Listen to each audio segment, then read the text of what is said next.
6 days after she buried her father, Diana Callahan discovered she had nothing left to inherit. The house where she grew up, gone. The savings account her father built over 43 years of teaching, gone. Every asset her father owned, transferred quietly and legally into her sister's name. And the worst part? Her father had signed the documents himself, except he hadn't. Robert Callahan had Alzheimer's disease. By the time those signatures appeared on paper, he could no longer remember his daughter's names. This is the story of how one woman lost everything to the person she trusted most, and how a single notary stamp unraveled 3 years of fraud. Robert Callahan was not a wealthy man by most standards. He spent 43 years as a high school history teacher in Grand Rapids, Michigan. He coached the junior varsity soccer team for 20 of those years.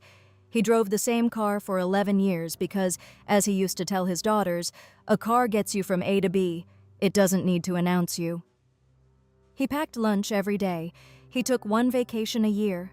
Always a road trip, always somewhere with a good state park and cheap cabin rentals. He never owned a boat. He never bought a timeshare. He put 15% of every paycheck into savings from the day he started teaching until the day he retired. By the time he stepped out of the classroom for the last time in 2010, he had paid off his house on Birchwood Avenue in full, a 3-bedroom colonial with a covered porch and a maple tree in the front yard that he had planted the year Diana was born. The house was worth approximately $340,000. He also had a savings account, $72,000, accumulated dollar by dollar over a lifetime of careful choices. Not a fortune. But it was his, every cent honestly earned, and his will, written in 2016, split it equally between his 2 daughters. Diana Callahan, the younger at 43, lived 90 minutes away in Detroit. She worked as an elementary school librarian. She had been close to her father her entire adult life. Sunday phone calls, visits every 2 to 3 weeks, holiday dinners at the house on Birchwood Avenue. She knew which chair he liked to read in. She knew he drank his coffee with exactly 1 teaspoon of sugar. She knew the names of every student he had ever mentioned. Karen Callahan Marsh, the older sister at 48, had stayed in Grand Rapids after college. She had a different relationship with their father, more complicated, more transactional, as Diana would later describe it. But when Robert's memory began slipping in the spring of 2018, it was Karen who stepped in. That seemed right. It seemed generous. It seemed, at the time, like love. Robert was formally diagnosed with early-stage Alzheimer's disease in September 2018. His doctor noted mild cognitive impairment, memory lapses, confusion about dates, difficulty following complex conversations. He was still mostly functional. He could still watch the evening news, recognize his daughters, and carry on a basic conversation. Karen moved into the house on Birchwood Avenue within the month, and that changed everything. She told Diana it was the right thing to do. Diana agreed. She offered to share caregiving duties, alternate weekends, overnight stays. Karen said she had it handled. She said it was easier if one person managed the routine. Diana had her own job, her own life, her own responsibilities. She trusted her sister. She stepped back. Over the following months, Diana noticed small changes when she visited. Her father seemed quieter, more withdrawn. The house felt subtly different, reorganized, almost depersonalized. Karen had rearranged the kitchen cabinets. She had cleared out the garage. She had taken over bill payments, mail sorting, and doctor's appointments. Again, Diana thought nothing of it. She should have looked closer. Because while she was looking away, a document was being drafted that would cost her everything. In January 2019, 4 months after the diagnosis, Karen drove her father to a notary public on the east side of Grand Rapids. Robert Callahan signed a power of attorney document. Under that document, Karen gained full legal authority to manage her father's financial affairs, sign documents on his behalf, and make legally binding decisions about his property. On the surface, this was not unusual. Powers of attorney are common tools. Elder law attorneys recommend them routinely as part of any responsible estate plan. When a loved one begins losing cognitive capacity, establishing a POA early, while they can still consent, is considered good planning. But here is what Diana did not know. Robert had not mentioned it to her. Karen had not mentioned it to her. The document was signed, notarized, and filed, and Diana only learned it existed 4 years later, sitting across from a probate attorney 6 days after her father's funeral. When Diana had visited during this period and asked about finances, whether the bills were current, whether their father needed anything, Karen always said the same thing. "It's all handled. Don't worry about it." Diana was a librarian, not a lawyer. She had no reason to doubt her sister. She trusted the structure that had formed. Karen nearby, managing the day-to-day, Diana providing visits, phone calls, emotional presence. But here is what trust looks like when it is being weaponized. But while Diana was bringing her father puzzle books and sitting with him on Sunday afternoons, something very different was happening on paper.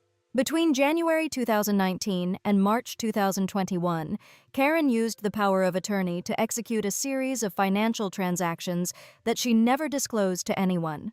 She moved money from their father's savings account into a joint checking account that she controlled. She documented this as household management expenses.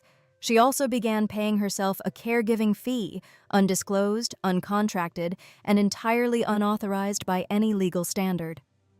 Over 2 years, those payments to herself totaled $31,000, drawn directly from Robert Callahan's savings.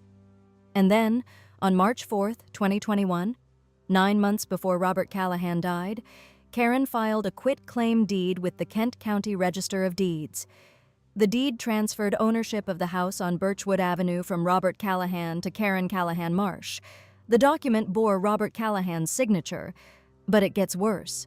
By March 2021, Robert Callahan was not in the early stages of Alzheimer's disease anymore. He had been transferred to a full-time memory care facility, Sunrise Memory Care on the north side of Grand Rapids, in November 2020. He was nonverbal for most interactions by that point. He required staff assistance for basic daily functions, including bathing, dressing, and eating. His physician had documented in medical notes dated February 2021 that Robert lacked the cognitive capacity to understand financial documents or make legally binding decisions. On March 4, 2021, the day that quit-claim deed was signed, Robert Callahan was in his room at Sunrise Memory Care. A staff attendance log confirmed he had breakfast in the common dining area at 7:45 in the morning. He attended an occupational therapy session at 10. He had lunch at noon. He took a supervised rest period at 2 o'clock. He had a scheduled medication check at 4. He did not leave the facility that day. There is no record of transport, no record of a scheduled medical appointment outside the building, no record of any family visit. He did not sign anything, but his signature was on that deed, and nobody would have known if Karen had covered one more detail. Robert Callahan passed away on December 19, 2021. He was 74 years old. Diana drove to Grand Rapids that afternoon. The drive took her 93 minutes.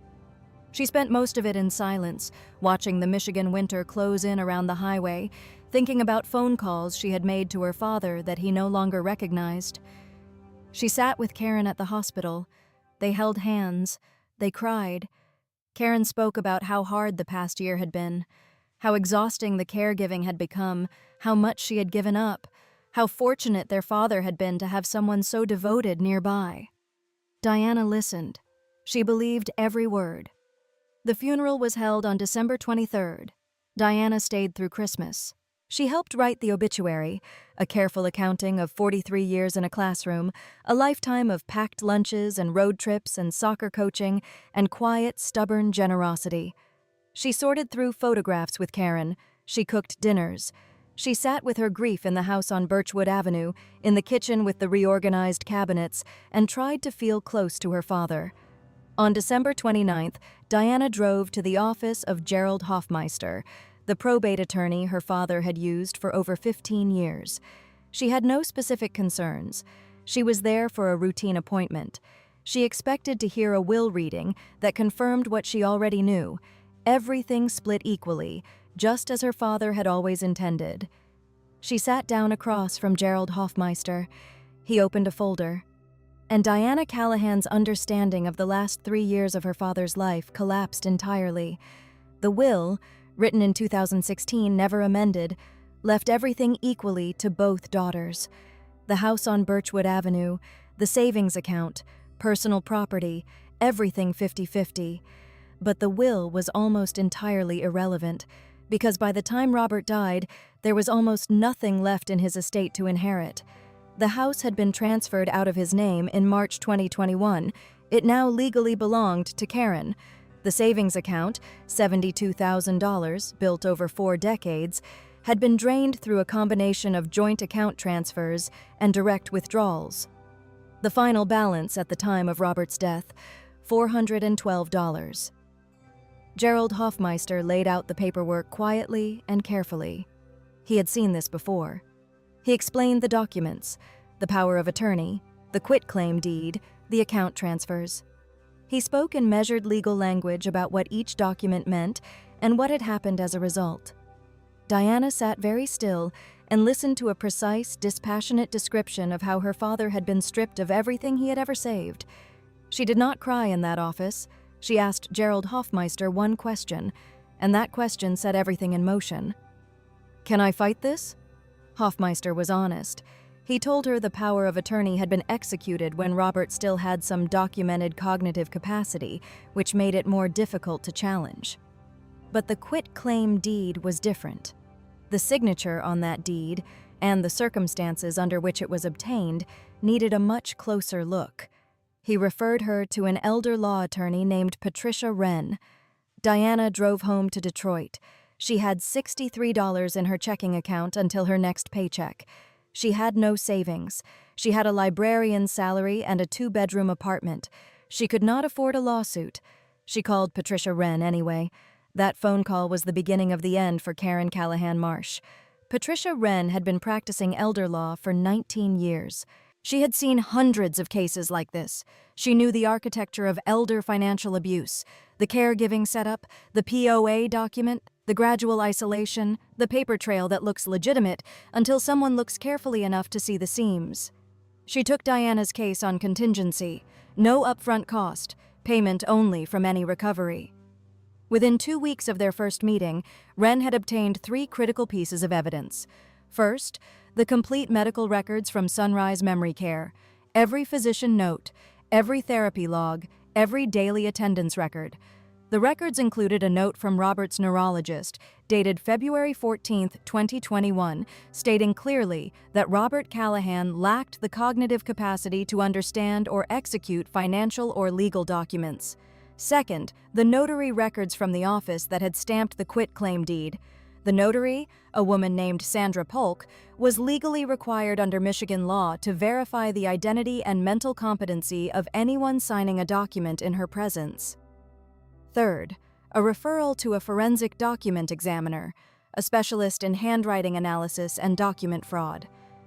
Wren sent the examiner 3 sets of materials: the quitclaim deed, a collection of authenticated signatures from documents Robert had signed between 2015 and 2017, and Robert's driver's license signature on file with the Secretary of State. The results came back in less than 3 weeks, and what they showed ended any chance of Karen walking away clean. The signature on the quitclaim deed did not match Robert Callahan's handwriting. The examiner noted specific, measurable differences in pen pressure, letter formation, and baseline angle. He identified the signature as what the field calls a simulated signature, not traced, but practiced. Someone had studied Robert Callahan's handwriting and attempted to replicate it. Carefully, unsuccessfully. Stay with me. Because what came next broke the defense wide open. Patricia Wren's team contacted Sandra Polk, the notary who had stamped the deed. Polk's account of the appointment was vague from the first contact. She had no clear memory of Robert Callahan appearing in her office. She could not recall checking his identification.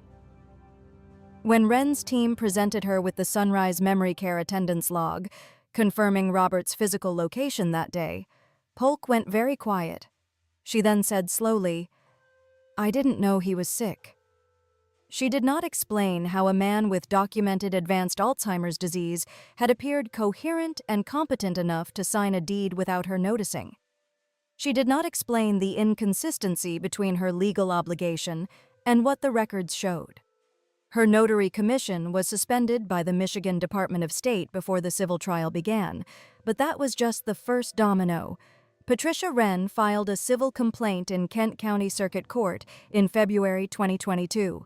The complaint alleged undue influence, elder financial abuse, forgery, and breach of fiduciary duty. It sought the return of the house on Birchwood Avenue, full restitution of the $72,000 in drained savings, disgorgement of the $31,000 in unauthorized caregiving fees Karen had paid herself, and additional compensatory damages.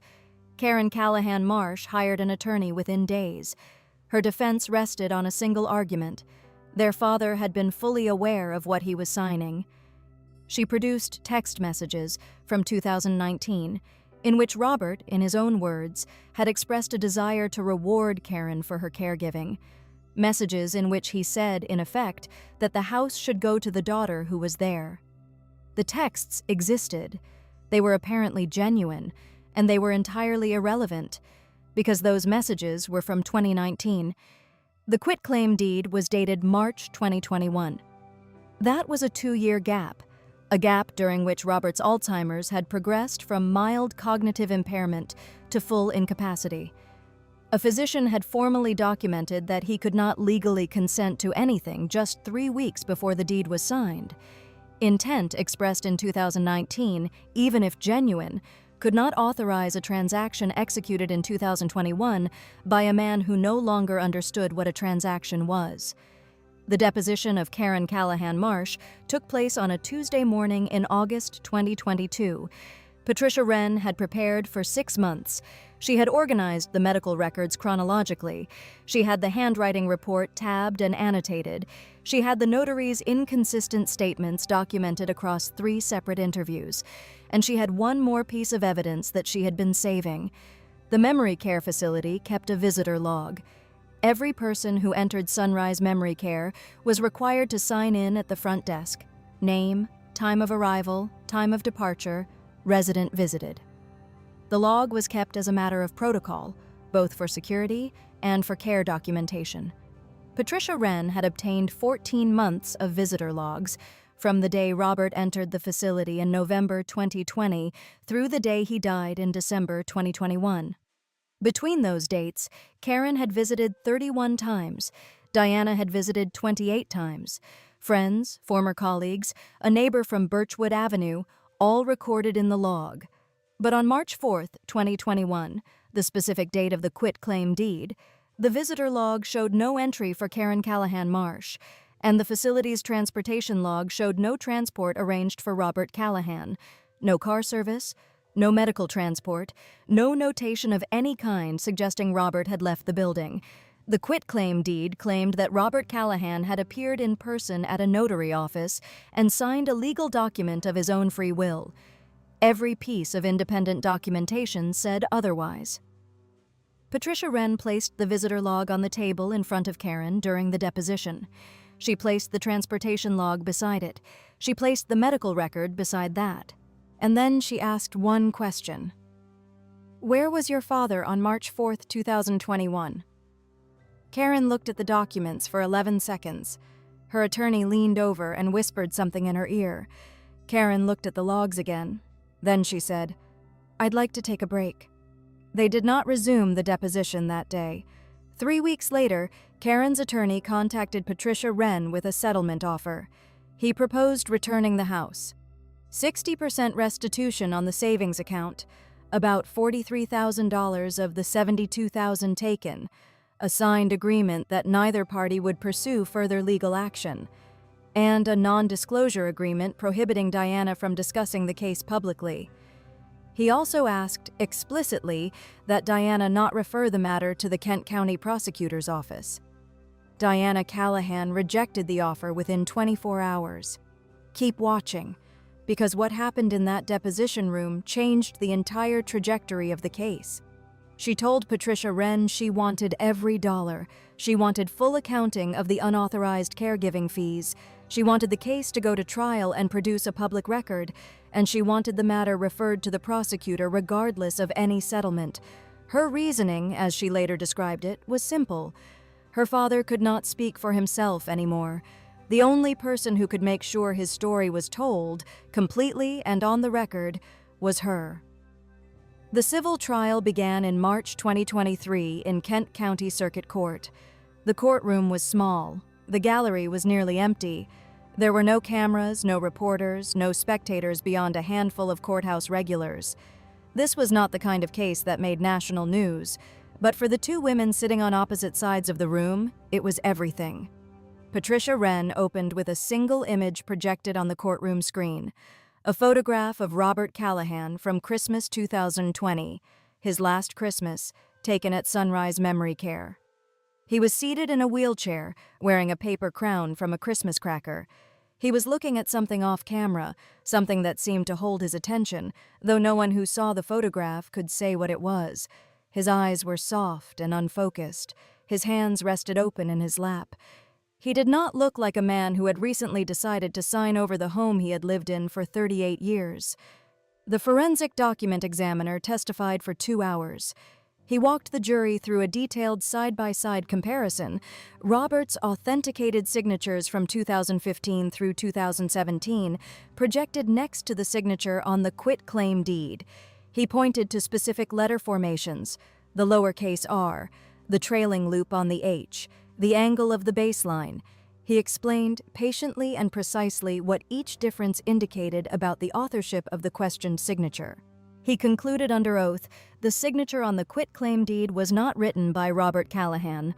Sandra Polk testified under subpoena. She appeared nervous and subdued.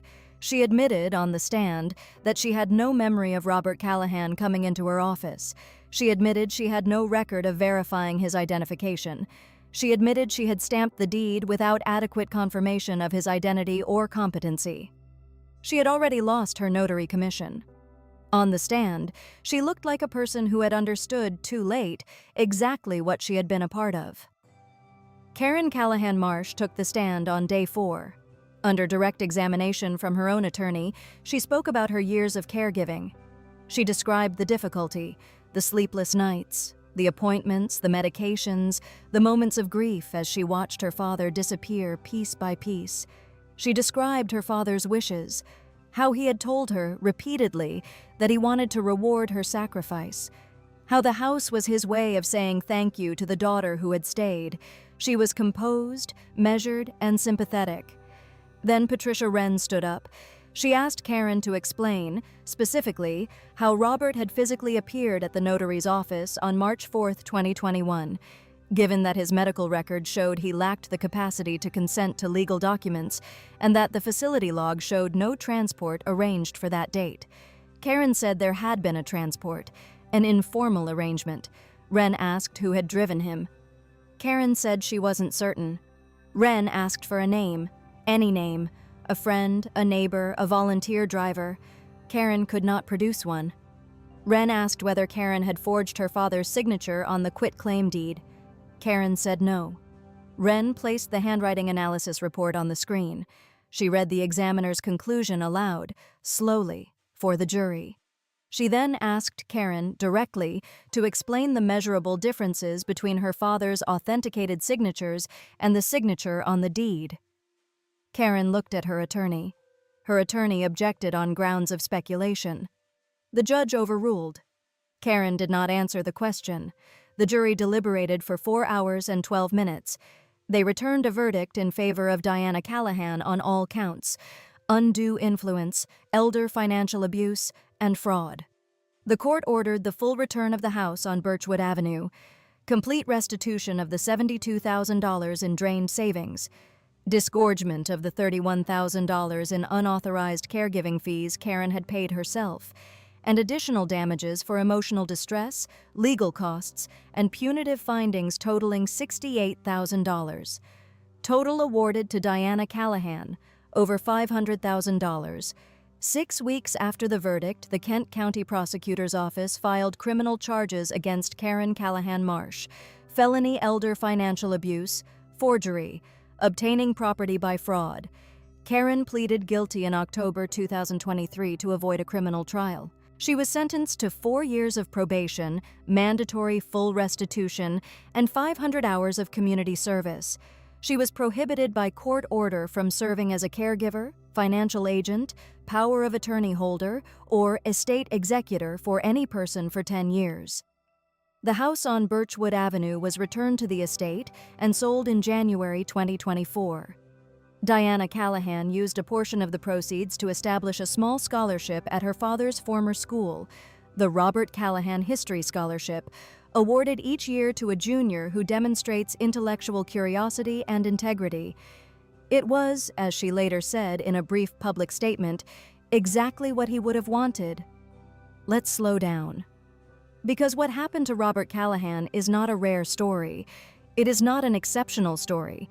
It is, in fact, one of the most common forms of financial crime in the United States.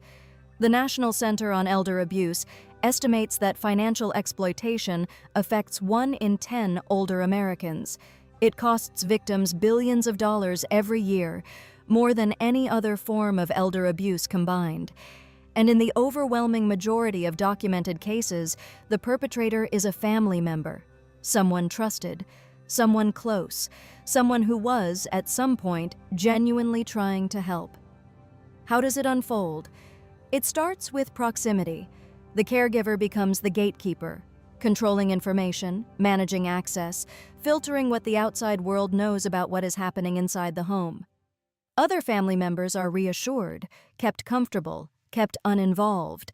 Then comes the paperwork, power of attorney documents, joint accounts, property transfers.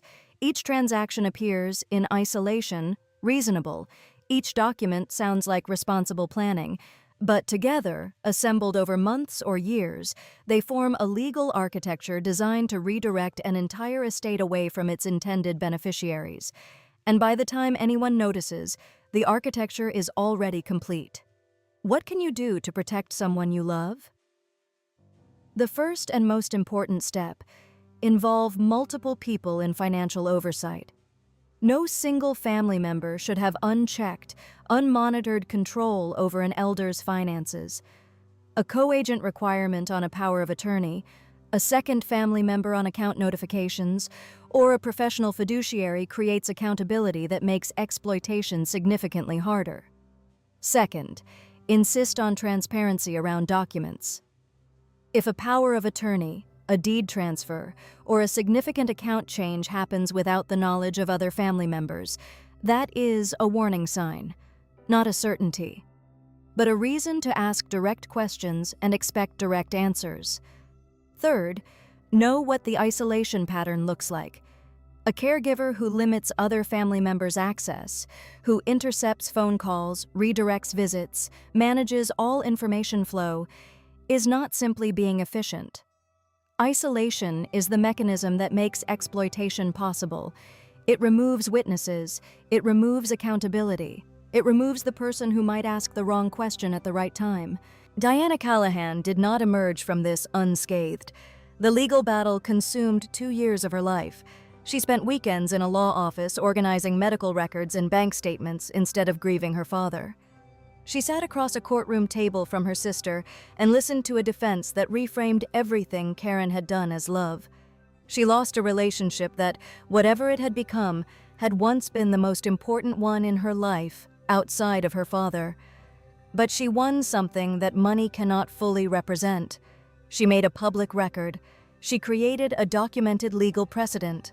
She ensured that what Karen had done was named, not softened, not settled away into silence, but named in open court, and then named again in a criminal plea.